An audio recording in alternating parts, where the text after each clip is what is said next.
The Great Lakes, they provide a fifth of the entire world's drinking water. Think of that. Also crucial to our lifestyle and economy.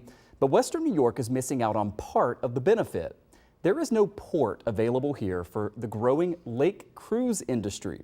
Many people would like to change that, maybe putting it right here at the old DL&W terminal along the waterfront, or maybe out at the outer harbor.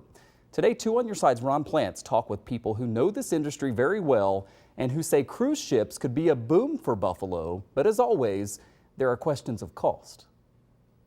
A port of call visit from a cruise ship like this one now seen in other Great Lakes communities like Cleveland, Detroit, Green Bay, or Canadian coastal communities, but not so far in Buffalo, and some say we're missing out on millions. This coming year, we anticipate over $230 million in economic impact, and that's up 80% from just last year. So this is a market that's growing quickly, but with a lot of growth potential for the future, well and above. A delegation from various Great Lakes agencies now meeting with Buffalo tourism leaders to discuss what the cruise ship industry means for them.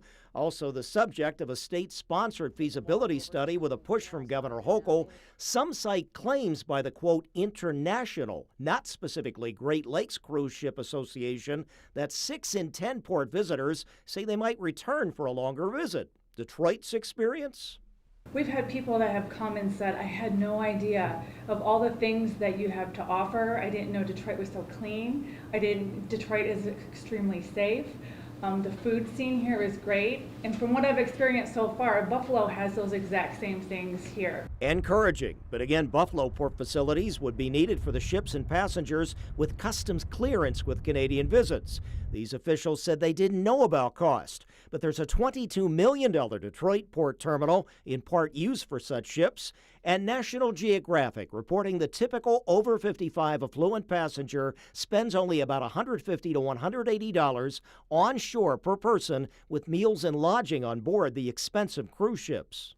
If you were to look at the return on investment of only that immediate spend for that trip, being the only thing that you would measure as a return, that I would agree with that premise.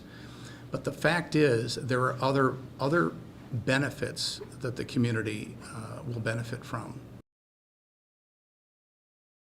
Ron joins us now. So Cleveland and Detroit, obviously bigger than Buffalo, but what about Green Bay, a place maybe not as much? Yeah, we mentioned that. Well, Michael, they jumped in last year, according to the Green Bay Gazette newspaper, seemed to go okay with the passengers, going actually to a city park there to disembark with a lift for that community. Meanwhile, there's the Welland Tribune. They're reporting that Port Colborne, out there on the lake, which now runs bus trips to Niagara Falls for cruisers, is evaluating the economic impact and may build a relatively inexpensive $3 million port facility. And Michael, the other question is that maybe Buffalo could make out better, because maybe they could be a point of embarkation and a point of destination for a cruise up and down the lake. So we'll see. Yeah, that's where you get the big money, because then they're staying in our hotels. They come a day early. Like a trip, a plane in flight, the airport. Yeah. Exactly. All right, Ron Plants, more to come. Ron, thank you.